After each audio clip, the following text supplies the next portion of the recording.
I think the most important infrastructure priority for the city right now is getting the fiber optic system up and going. I think it's for the economy of the city, to diversify the city, it's very important. If we don't have that type of infrastructure, the city's going to fall behind. It can bring year-round all sorts of solid jobs to the city and expand, diversify our economy outside of the tourism business.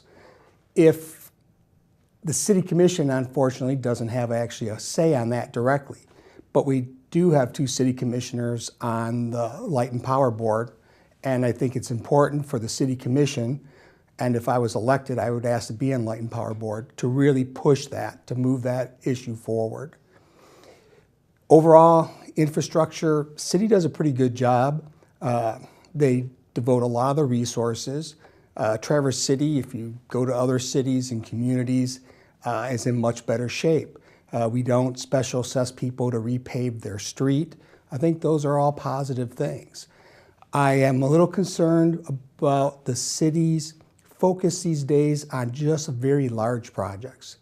I look at 8th Street, it's a $9.5 million project. It's going to cause an increase in the rate structure for water, likely for sewer also.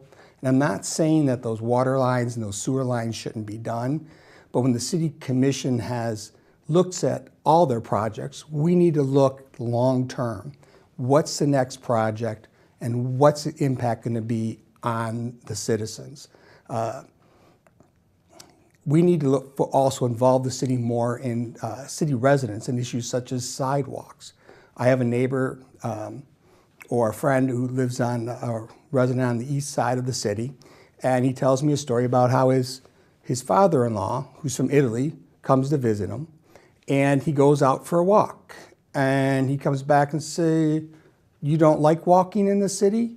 Why? He goes, "I have a sidewalk, there's no sidewalk. I have a sidewalk, there's no sidewalk." And I know the neighborhood he's talking about. We have sidewalk gaps. You could connect Munson Avenue to 8th Street by putting a sidewalk in front of 2 houses. But that is never on the city list. The city's talking about a big bonding project to add sidewalks. I think city residents need to be involved in that decision. I think they need to be able to talk to people more directly about where sidewalks go. That's my push on, is really my whole emphasis is getting residents more involved in the city and getting their input instead of letting all this stuff always fall to city staff.